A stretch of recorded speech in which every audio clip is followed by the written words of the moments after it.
Let's start.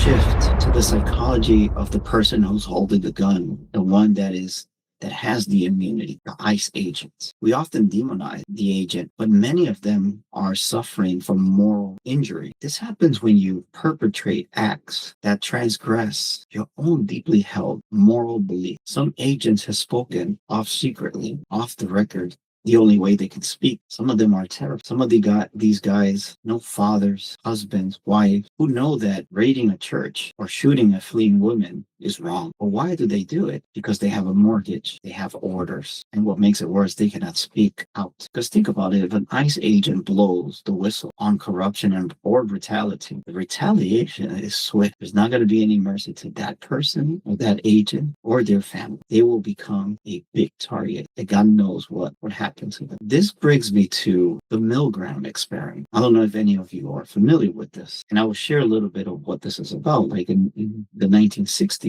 Stanley Milgram proved that 65% of people who shock a stranger to death, if an authority figure in a lab coat told them to continue. ICE agents are living something similar. They are living the Milgram experiments every single day. They're often told as they go out in their raids and missions, the responsibility is mine, not yours. Just follow order. You will be fine. But the human brain cannot sustain that. Ask war veterans how they feel after surviving a war but killing many. That is why we also see a high rate of alcoholism, domestic violence, and suicide within the force. Their soul know what their badge denies. And we gotta ask ourselves, can a system be just if it required its enforcers to abandon their own conscience? This creates a community impact as well, an erosion of unity. We're living under a slogan which says, "Make America great again." Well, we got to ask ourselves, what is the metric for greatness? Is it unity? When ICE rates a community, they don't just take undocumented people, they take trust. And it also creates a civil war mentality. You might have neighbors reporting neighbors. You have U.S. citizens afraid to speak in Spanish in public because they don't want to be profiled. This creates zones of silence. If a witness sees a robbery, they stay silent.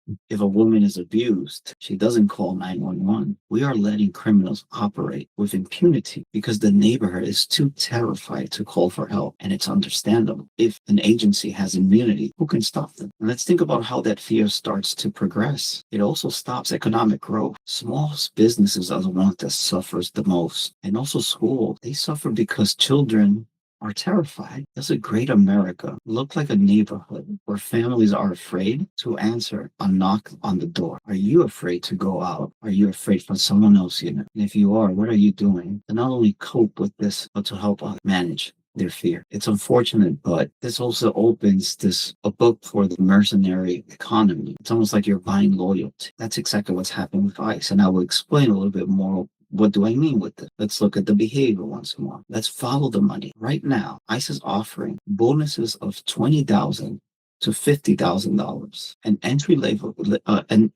level agent can make up to $70,000, but with overtime, many clear six figures. And if you don't believe me, just go to LinkedIn and you will see the propaganda for people to join ICE. So what is the government doing? They are incentivizing young men and women, often from the same communities they police, to take the job. The Latino paradox is real. We have Latino agents deporting grandmothers, abuelas, right? People they know in their own community. Should you consider that betrayal? Well, what's sad is that the money is buying the cognitive dissonance because it pays for the house, but it costs them their peace. And your peace of mind should never have a price tag. And we also have to remind ourselves that we all came from migration. The difference is that our ancestors, the ones before us, were not being targeted by ICE like we are today. And this is the reason why we were able to become U.S. citizens born here. This leaves me with the question, is the government buying loyalty with your tax dollars? And is a paycheck worth the price of your own mental health? Can you live that? Can you go to sleep in peace knowing that you went against your own law? And as we speak about money, we have to talk about the tax dilemma. We are spending $28.7 billion on ICE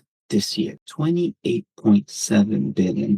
That's right. Imagine if that money got funded into our schools. Imagine it in STEM program. We are defunding the future to pay for a cage. And we can see how Americans are getting fed up because they see their roads crumbling with huge, gigantic potholes and their schools failing. But the deportation buses are brand new and agents are getting ridiculous amount of money, as we discussed before, and it's justified. I believe it's a misuse of our national resources. We can do much better with that amount of money. We can fund things that is required for our community. Think about how many schools don't have significant programs, after school programs, for them to have a better future. Think about all the kids that are becoming young adults and don't have funding for college. There are no grants for them. If we want to build a better country, we have to spend money on education. With education comes an evolved citizen that is going to look forward towards building and constructing not only a better country, but better communities, better income, better opportunities, better perspective, better understanding with one another. Education is key for us to know when not to sell our moral value. Education becomes like a secondary conscience that allows you to see outside of yourself and be able to make better decisions, not only for you, but for your entire community and for your country. And we need that. We need these kind of changes. We have defunded science, and yet we want to be technologically more advanced than other countries. Fear only creates division, and it's being heavily funded. Fear doesn't build bridges. It creates walls and cages. Fear creates light, fight, and free. But at some point, fear is going to create only fight. What are we generating when we fund an agency that has immunity? Do you see anyone being content at seeing ICE agents in the neighborhood? I have seen videos where they're being heavily insulted. We are creating a caste system right in front of us. But what are we doing? How are we uniting against this oppression that we do not deserve? Where is the dignity? Where are the American values? We're living in such a radical world of the protected versus the hunted. One of the things Renee Good showed us, the line between ICE and us is disappeared. They are doing whatever they want, when they want, as they want. And we are supposed to just stay quiet and hide. I wouldn't want to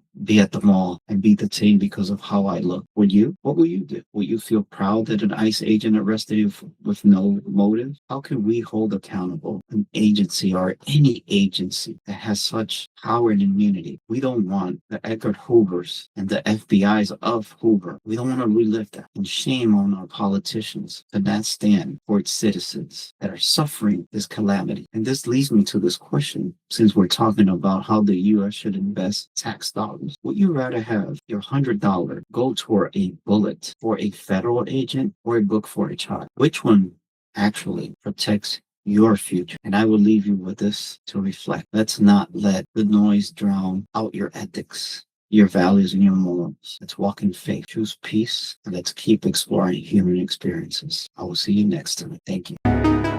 Welcome back again, Ethics Guild Podcast, where we explore human experiences. And if you haven't subscribed yet, do not forget our campaign. We are committed to transform your subscriptions into pro bono programs for mental health, so you can free somebody's mind from their traumas and help them heal just by subscribing. Very simple, and it costs absolutely nothing. Help us through this campaign, and we just want to pay forward, not only to our viewers, but for those that can't afford mental health services. Just remember, the statistics are real. Only 4 out of 10 Americans can afford mental health services. So help us change that. Hopefully, we can move the statistics and perhaps move it from 4 to 5 out of 10 people have good mental health services. Let's start.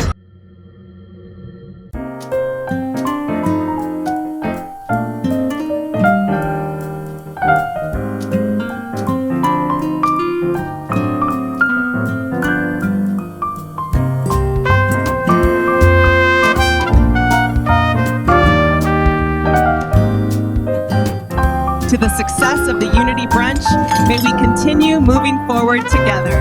Cheers!